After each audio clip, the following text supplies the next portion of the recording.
Let me just explain what this is. It is a day-long workshop beginning with this keynote address on civic engagement. And the purpose of the Office of Civic Engagement is to stimulate civic involvement, to encourage students to become involved in their communities, either as students or later on in life, and to also provide the skills for that involvement.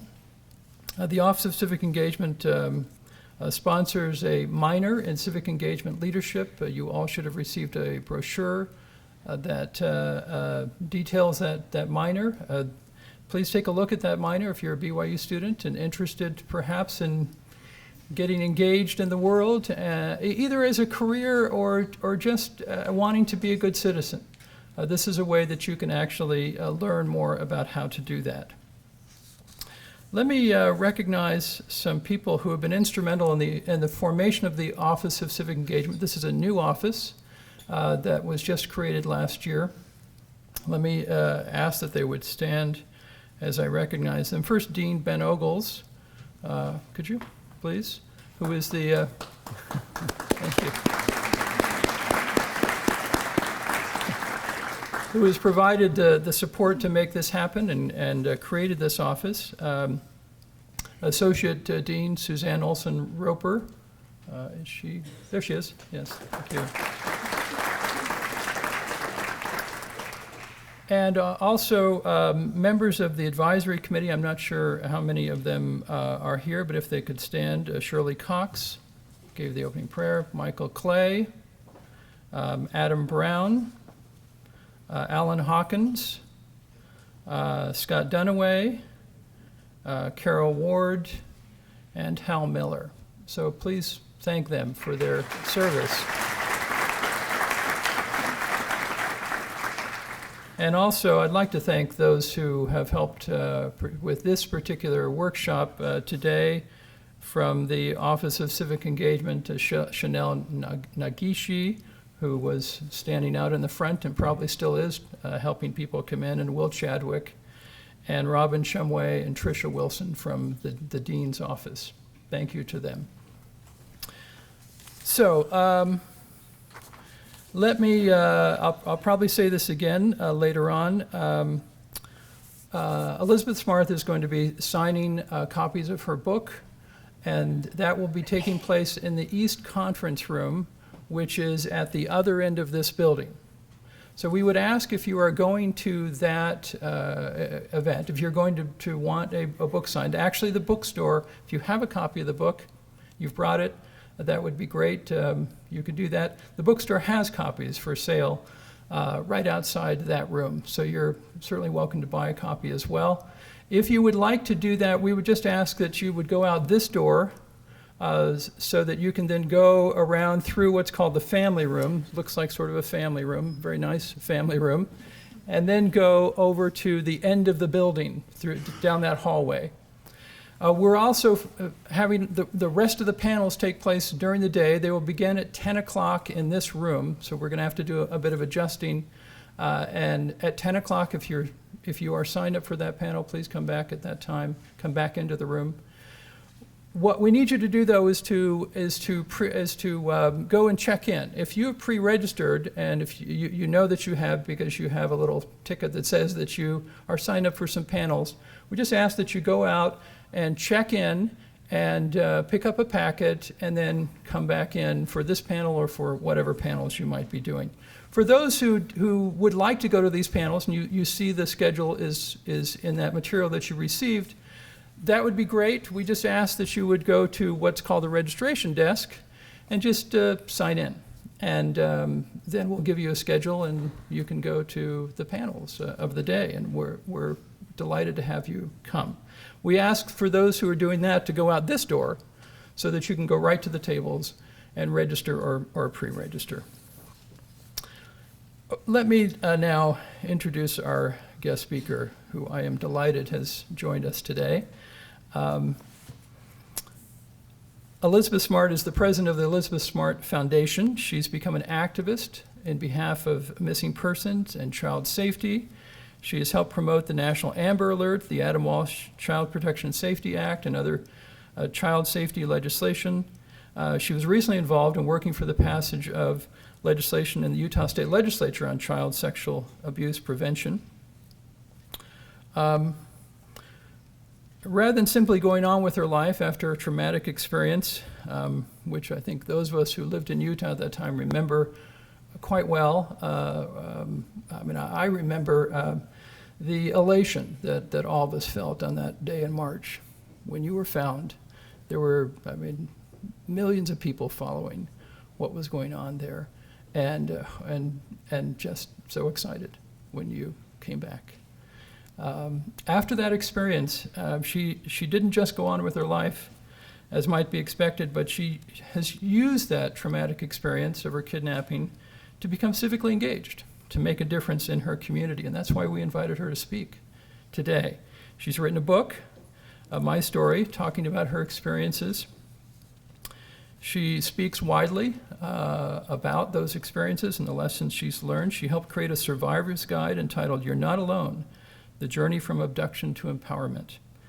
And this is a guide that's designed to help children who've gone through similar experiences and how to adjust.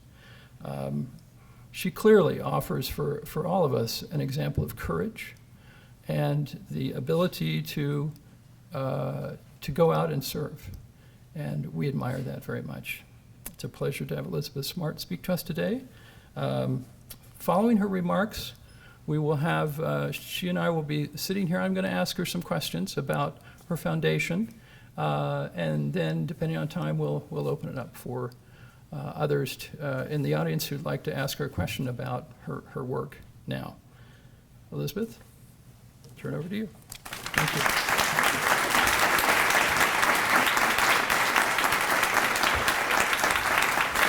Thank you.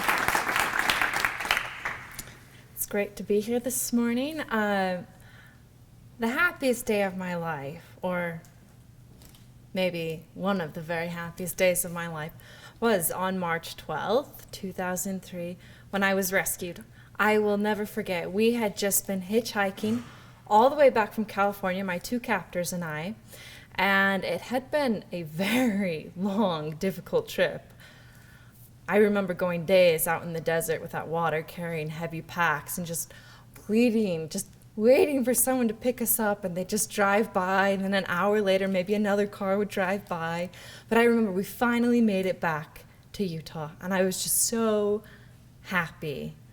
I remember we were on State Street up in Salt Lake, and I remember we just walked out of a Walmart, and all of a sudden police cars all pulled up around us, and all these different policemen jumped out of the cars, and they surrounded us, and they started asking questions. And I had been told many, many times what I should say if I was ever questioned. I was told to tell them that my name was Augustine Marshall, and that I was 18 years old, and that I had gone to school in Florida, but I had come out to be with my father and his second wife, and all these different things I'd been told.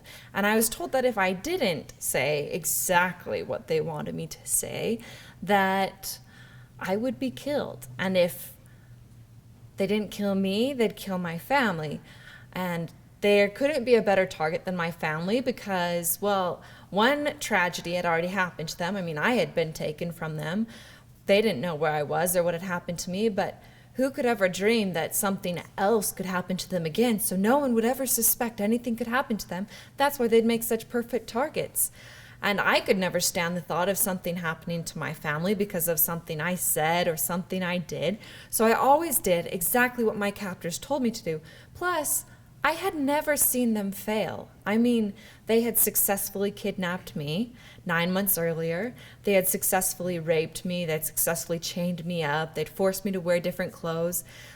Several months later, they had successfully taken me down into public, and no one had said anything. No one had done anything. The few times we were approached by police officers, my two captors were always able to talk the police officers out of seeing my face or talking to me. I just had never seen them fail. They seemed like they were invincible to me. So this time, when we were on State Street, and we were all surrounded by these police officers, I thought,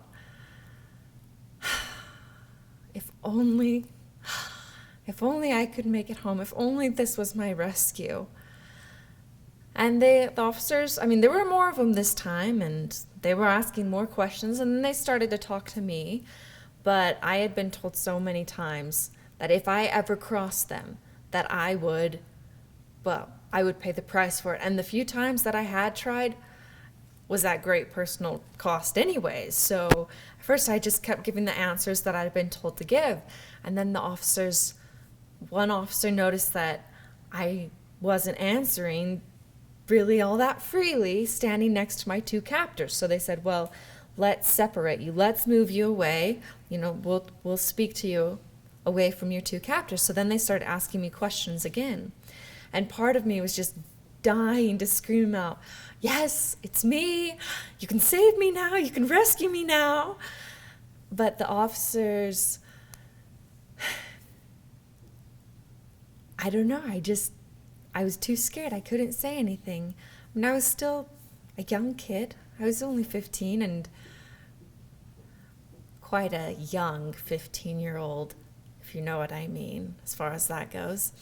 And finally, one of the officers looked at me and said, if you're Elizabeth Smart, your family has missed you so much, and they love you so much, and they have been searching for you for so long. They have never given up hope once on you.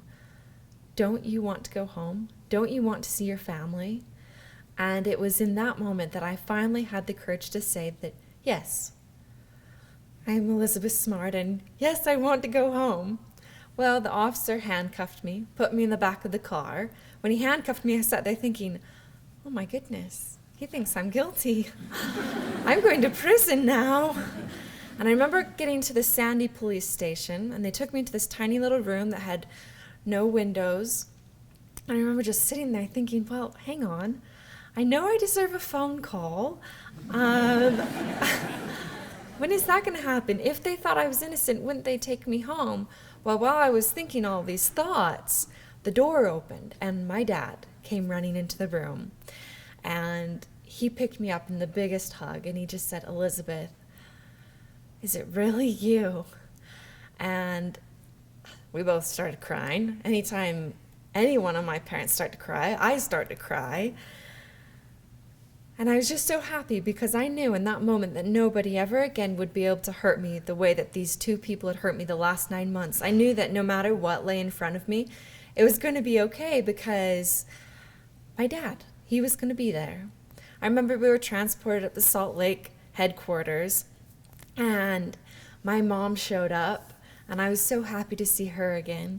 And I remember my sister coming, and I have 4 brothers, and all my brothers were coming. But my youngest brother, he was so little when I was kidnapped. He didn't recognize me when I got back. And I went up to run up and hug him and pick him up. And he just looked at me and he's like, who are you? Get away from me. But he eventually warmed up. It took a couple days, though. I remember going to the hospital where every possible test that could have been run was run. And then I remember getting home that night and just being so happy to be home. I mean, I felt like I had gone to heaven. You know that, is it a Primary song, Home Can Be a Heaven on Earth? Well, I think that's true because I felt like my home was heaven. Carpet? What a luxury. A real bed? Holy cow. Don't overdo it. I remember going to bed that night, and before I went to my bedroom, I think my parents were waiting for me to say I wanted to sleep in their room with them, and I started to turn and walk out the room, and they were like, wait, you can't go. And I remember looking at my parents and said, don't worry, I promise I will be here in the morning. Probably not the most comforting words they could have heard from me. I remember waking up probably 4 times in the night, seeing them just standing over me, making sure I was still there. But the next morning, I was in talking with my mom. She's my best friend. We talk about everything together. And I did that before I was kidnapped, and I still do it today. Kidnapping did not change that. It may have changed a lot of things, but it did not change the fact that my mom is my best friend, and I always talk to her. So I was in talking with her, and she said, you know, Elizabeth, what this man has done to you is so terrible. There are not words strong enough to describe how wicked and evil he is. He has stolen 9 months of your life that you will never get back. The best punishment you could ever give him is to be happy, is to move forward with your life and to do exactly what you want to do, because by feeling sorry for yourself and by holding on to the past and dwelling on what's happened to you and reliving it all the time, that's only allowing him to steal more of your life away from you, only allowing him to take away your happiness. And he doesn't deserve that. He doesn't deserve another second of your life. So you be happy, because at the end of the day, God is our ultimate judge. And for everything that you have lost and for everything that has been taken from you, God will make up to you. And for all of those who don't receive justice, they will certainly receive it from him. So you don't need to spend another second more on him. So you be happy and you move forward. Now, that advice has been the best advice I've ever received. I always try to follow it, although I fall far from following it perfectly. I mean, I still have my cranky days. But I thought in that moment, okay, well, I'll just continue on with my life. I'll just be who I was before, and life will continue on as it did before. Well, it didn't. I had no idea how many people had known my name. I had no idea how many people had searched for me, who had sacrificed for me, who had tried to help my family, tried to help bring me home. I had no idea. And I just remember the baskets of mail coming and people recognizing me out on the street. And I remember when I finally started going back to school the following fall, I'd walk down a hallway and people would yell out my name just as I was walking by to see if I'd turn, just to see if it was really me. I remember going to Costco. Who doesn't love Costco? Such a great place. But, you know, what should take 45 minutes now took an hour and a half. I mean, people I had no idea who they were coming up to me and hugging me and just telling me how much they prayed for me. And I'm so grateful for that. But at the same time, I was pretty overwhelmed. I mean, I was a shy kid. I was a shy little girl. I had no desire to go out and have people know who I was. I had no desire to, I don't know, be in the public eye. I was just happy to be me, nobody.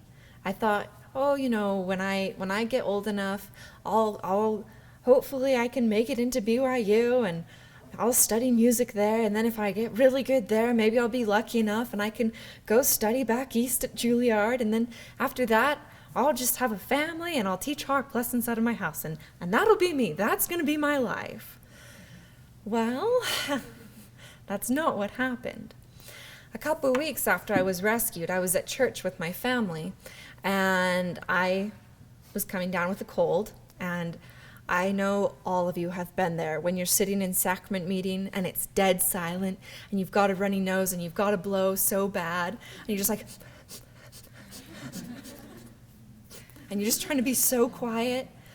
Well, it was getting pretty bad, pretty obnoxious, and so I had to excuse myself to go to the restroom so I could try to blow my nose a little bit more than the sniffs I was doing. So I went to the restroom, and I noticed as I walked out of the chapel, a woman got up and followed me, and it was a strange woman. I didn't recognize her. I just thought she was maybe investigating the church a little bit, and she followed me to the bathroom, and I'm sitting in there blowing my nose, regular old foghorn, and all of a sudden she turns to me and she starts saying, "You're Elizabeth Smart." And I said, "Well, yeah." And she said, "Well, you really ran away, didn't you? And you really loved Brian David Mitchell, didn't you? And he didn't rape you. You asked for it. You wanted it." And I just remember standing against the wall, just being so shocked that anyone could ever think that. I mean, clearly she didn't know me, but I didn't think I gave off that impression either. And she kept on going on with these kinds of questions and saying, well, you're really just in it for the glory, and you're just trying to ruin these poor people, and you're pathetic. And I just remember sitting in the corner just being so shocked, and it was almost like I had gone back to those actual moments when I was being kidnapped, when I was being raped, when I was being abused. And I just stood there in the corner of the bathroom against the wall and waiting. Well, in the meantime, my parents, talk about paranoid and overprotective. Those are my parents. And so my dad actually had gone home with a migraine earlier, so my mom, she was getting pretty nervous that I wasn't coming back, because it doesn't take that long to blow your nose. And so she sent out my little sister, Mary Catherine, to come and look for me. So my little sister, she went out and she started looking for me. And she checked all the rooms, and she finally came to the bathroom, where she tried to push against the door, but it wasn't moving. So she finally pushed into that door as hard as she could, and she knocked this woman out of the way. And there I was, standing in the corner. And I remember Mary Catherine walking in saying, "Come on, Elizabeth, Mom's looking for you." And I was so grateful for my little sister coming and saving me again, because she was the one who had saved me the first time. She had remembered the name of my captor when I had been kidnapped. So here she came to my rescue again.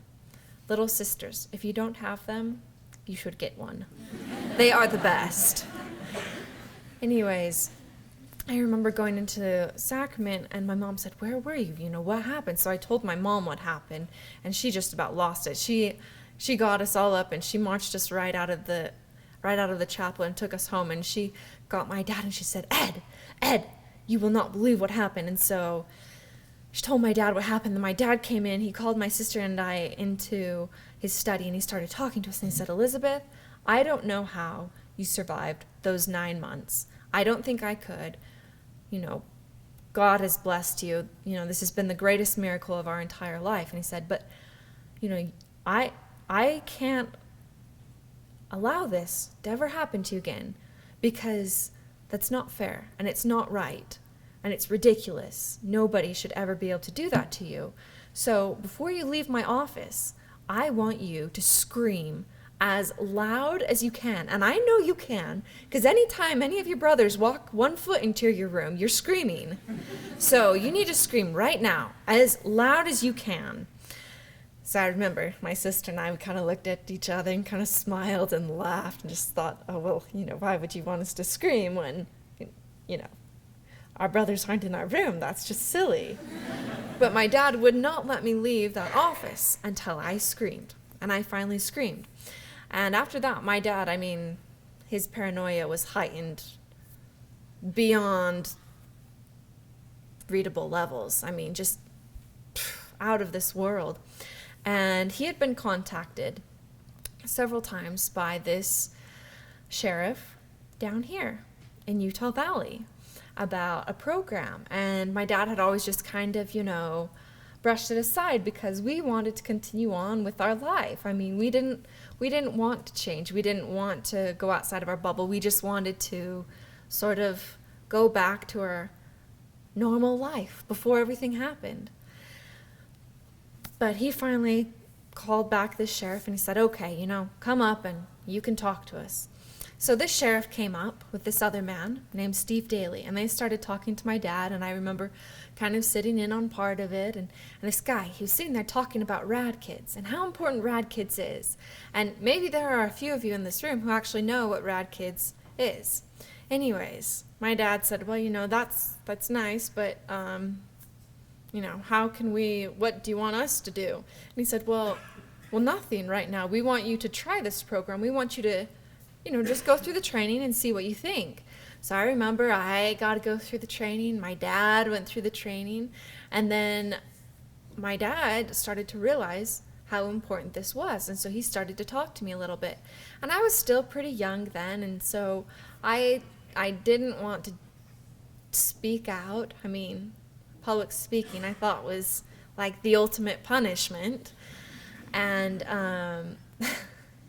so I just kind of stayed in the background. And then I got a little bit older, and I became a little bit more involved because, I thought it was great.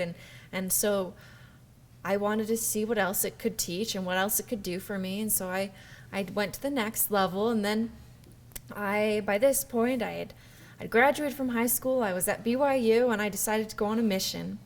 And when I got back from my mission, I was talking to my dad, and I said, Dad, I realized that I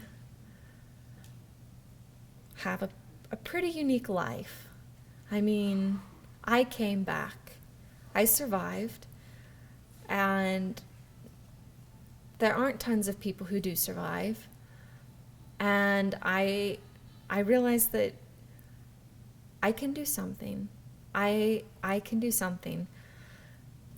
And I don't just want to let it fade away. I mean, I really want to make a difference because, Heavenly Father blessed me and allowed me to be rescued. He allowed me to come back to a loving, supportive family. He's allowed me to go on with my life. And so I want to make a difference. I want to do something. So my dad and I decided we'd start a foundation. And we wanted it to protect children. We wanted it to prevent abuse, kidnapping, bullying, all of those bad things from happening. And so we partnered up with the RAD Kids organization. RAD stands for Resisting Aggression Defensively. And it's all about empowering children, giving them options, teaching them what is acceptable and what's not, and to help them realize that you always have a choice. You always can say yes or no. You always have a choice. It's probably not always easy, but you always have a choice. And I remember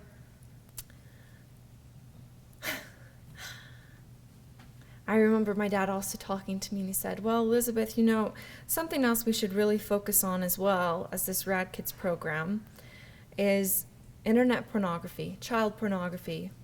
He said, he's like, I know maybe this sounds a little bit strange to you right now because, you weren't put up on the web, pornographic images of you weren't put up on the web, but just think about it and tell me what you think about.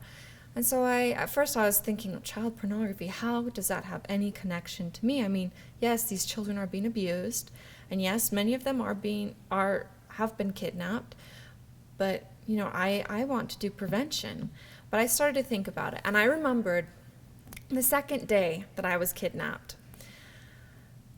My captors actually the night before, the first night I was kidnapped, my captors had come up to me and they said, you just think you're so special. You just think that, you are God's gift to everyone. You just think you're so righteous, but really you're so prideful and you're so wicked. And it's important that you realize that and you see that. You think you're so modest, trying to cover everything up, but you're not. You need to sink below everything before you think you can rise above it. So, tomorrow, we are going to pretend like we are Adam and Eve in the Garden of Eden. And all of us, including you, are going to go naked all day long. And I thought, no, they're not that. No, this can't really be happening. Nobody in their right mind would do that. But the next day came, and sure enough, they forced off my clothes and they made me go naked the whole day. And they went naked the whole day. And here I was, had hardly ever seen a naked person in my entire life, surrounded by these two naked people. And then me, and I was so shy. I was so embarrassed. I mean, I couldn't stand it. I thought that was one of the worst things that a person could do to another person. And so as I sat there thinking about child pornography and internet pornography, I thought I do actually have a connection, because I thought that nothing could be worse than being forced to go naked. But child pornography is worse because it's out there for everyone to see, not just these two people, but anyone can access it. And then when you go out in public, maybe you've been able to escape, maybe you've been able to get away, but you never know if people are looking at you just to be friendly or to say hi, or because they saw you naked online. They saw you were being abused online.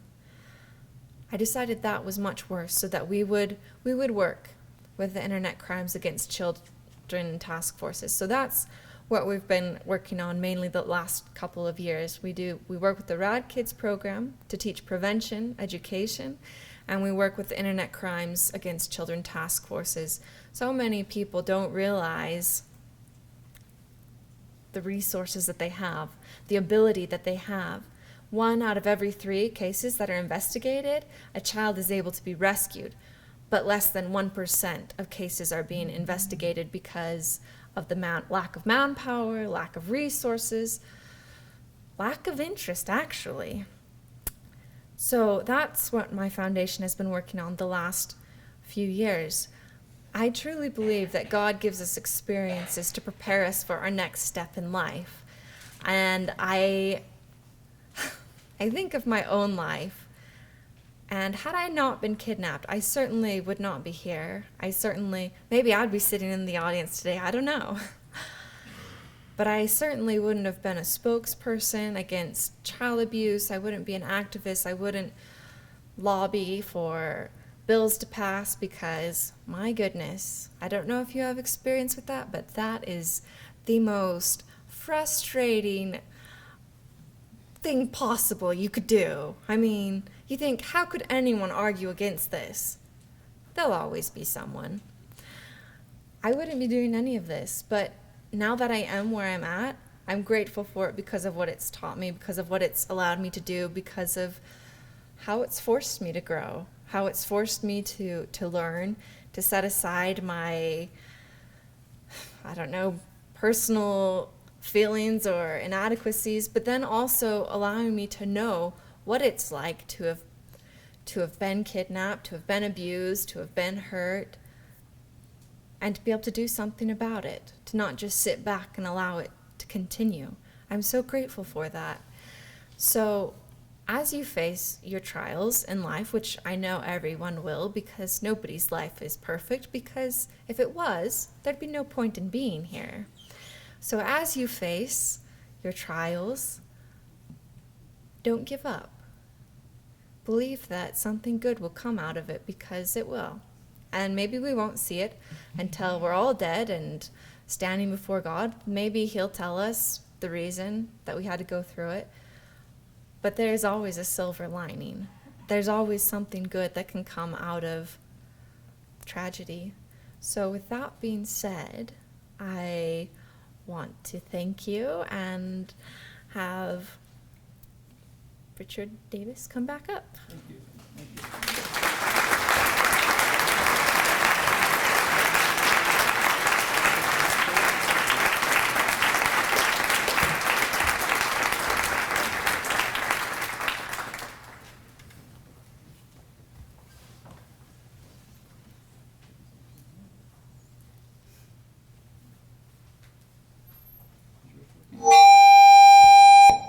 Yeah, I think mine was working. Maybe I shouldn't turn it on. Can you hear us? Do you want to say? Can you hear me without it? Yes? Is this okay now? Can you hear us back there? Okay, thank you. Thank you. Thank you again for coming. What do you hope to achieve with the Elizabeth Smart Foundation? Well, there are a lot of things I'd like to achieve. I would like to get the Rad Kids program out to every school in the nation. I know that's lofty, so maybe I'll just start with Utah or wherever I can get. But also any form of prevention education to be taught in schools, because it's so important. I mean, we are taught fire safety, stop, drop, and roll. I mean, we are taught, oh, if you're in an earthquake, go stand under the door frame or get under a desk. I mean, look both ways when you cross the street. I mean, we are taught so much, but what do you do if someone is hurting you? And what do you do if when you go home at night, your, dad's best friend who babysits you is abusing you every night? Those are the things that we also need to be taught, because 1 in 4 girls and 1 in 6 boys are sexually abused before they're 18, and that's too high of a number to be ignoring. So if we can get prevention education into the schools, then I will be happy. So tell us specifically about this program, Rad Kids. Mhm. What does it teach children? So it's based on 3 main principles. There's a lot of different elements involved in it. I mean, I don't think you spend more than 10 minutes sitting down at a time, but you're always up, actively involved, trying to reinforce different skills so they become second nature, so that if someone comes up and grabs you, that you can bite back or poke them in the eye or kick them or whatever it is. But these 3 principles are, first, that you're special. I mean, we believe in the church that everyone is a child of God, and everyone should know that. Everyone should know that, I mean, we're meant to be happy. We are meant to have wonderful lives. I mean, yes, trials, but overall, happy. And that nobody has the right to hurt you. And then the second principle is that you don't have the right to hurt anybody else, including yourself, unless someone is hurting you. If someone is hurting you, then by all means, fight back, do whatever it takes to get away. And then the third principle, which I think is most important, is it's not your fault. If something does happen to you, it is not your fault, and that you can tell someone. You don't need to keep it inside. You don't need to hide it. You can tell. And there are steps that can be taken to help prevent this from happening to you again. So what legislation would you like to see passed? Well,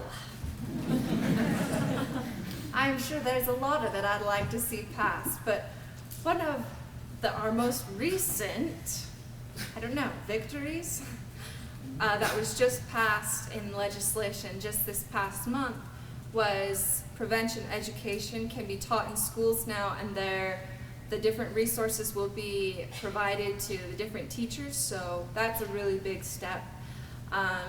You would not believe some of the arguments I heard against it. Well, some kids won't realize, that their parents are just trying to hug them and tell them to love them, trying to love them.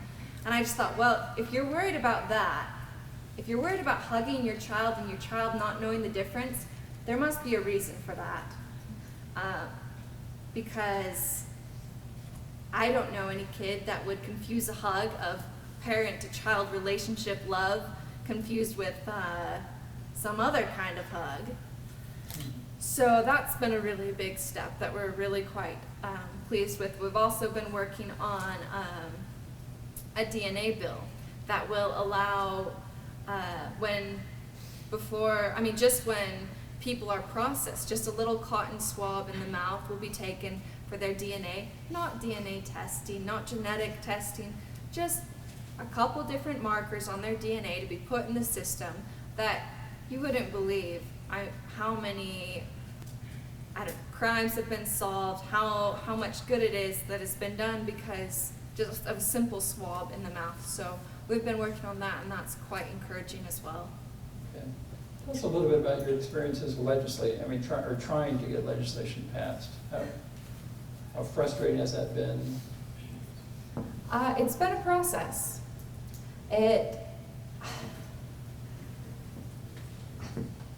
I won't use names, but you can go in and you can talk to people and you can feel like they really understand what you want and they're on board with you, and then next thing you know, they're out on the floor speaking against you, or they're trying to make an amendment that will completely, counterfeit the bill you're trying to work on. That can be frustrating. That definitely does happen. But then also, you get to work with a lot of other amazing people. You get to become involved with a lot of other great organizations. For instance, on this bill that was just passed, I don't know if any of you have heard of Deandra Brown, but she's one of the 5 Browns that is like a genius at the piano, and they played at President Hinckley's birthday some years back.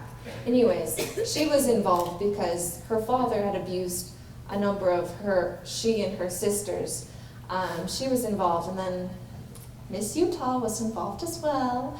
But there are other organizations that we were able to work with, and you just get to see that sometimes it may feel like you're fighting alone, but you're not. And you're able to build these relationships and you're able to work together. And then when you see something happen, like this bill finally passing, it's the best feeling in the world. You feel like, okay, right can win.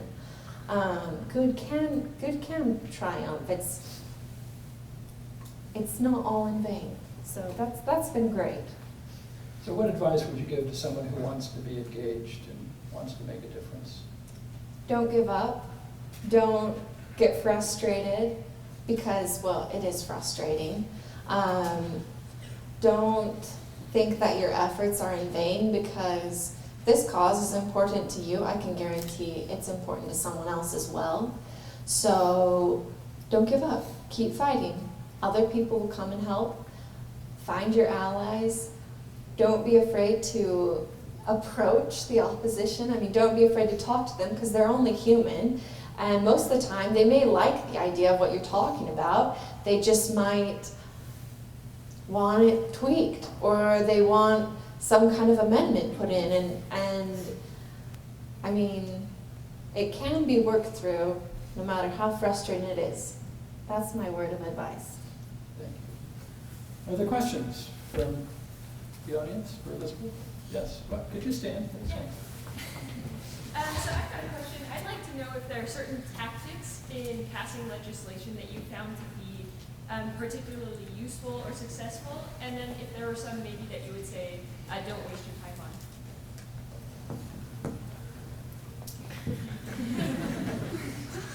on. Well, first of all, I would say don't waste your time on bad-mouthing the other party or trying to sneak behind their backs, because it always comes out, and in the end, it'll make you look like an idiot.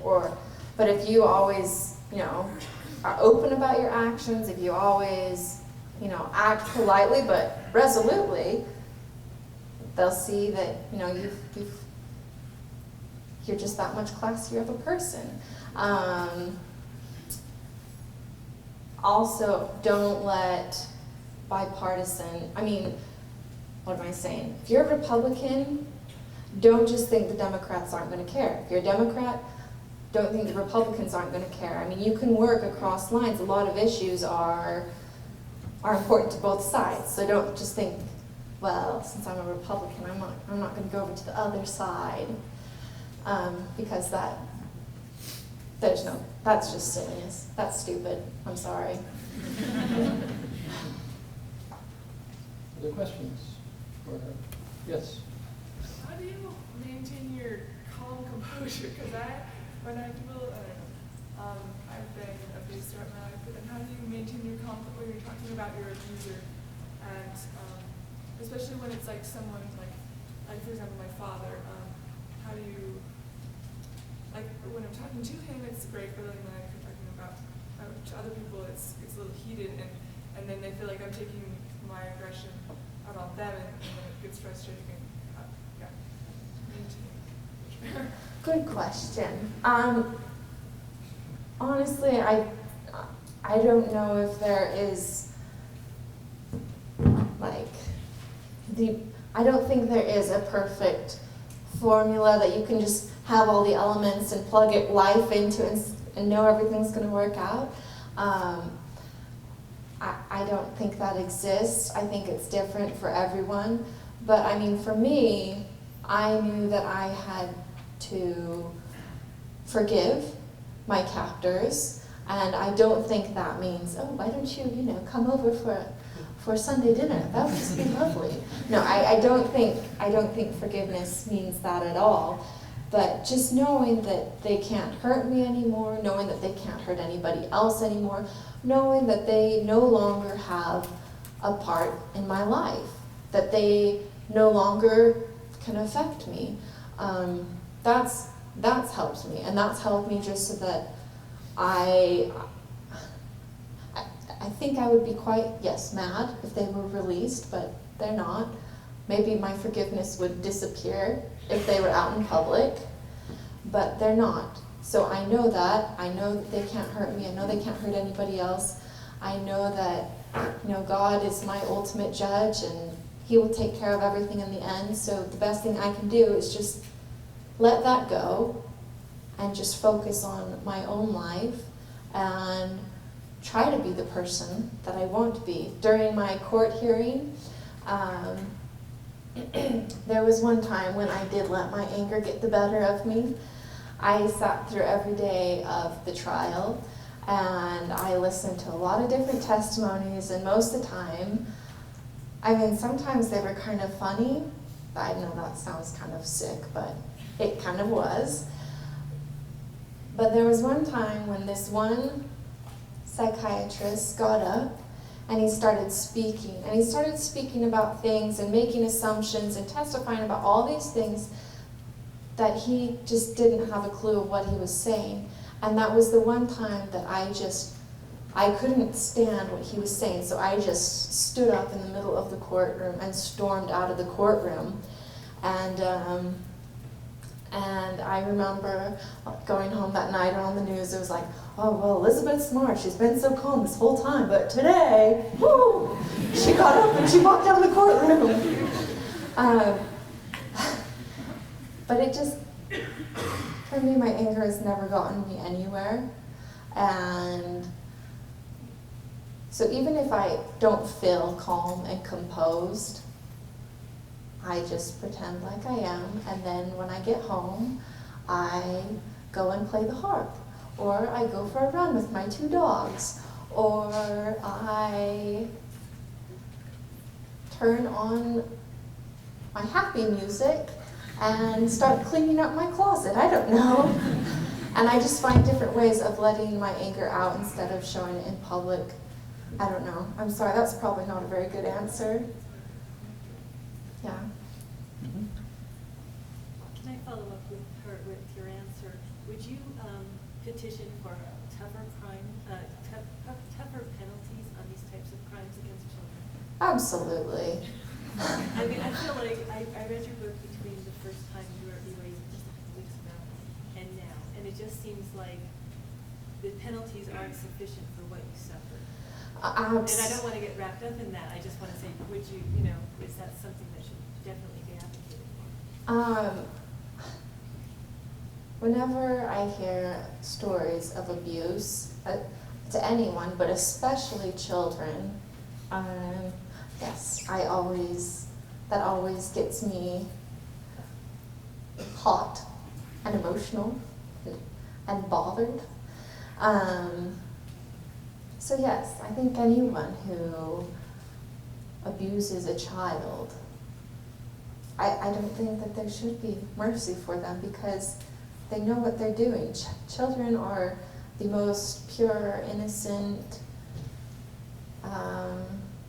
forms of life on this earth. And it's just, I don't know that there is mercy for those people who abuse children. So, yes, I think there should be harsher punishments on it. May I now ask my question? Okay. You had a wonderful childhood, and then you had this experience and you came back to a wonderful home, a heaven on earth. There are those who are abused and they don't come home to that type of support, nor do they have the means to go through some of the opportunities that can help them move forward.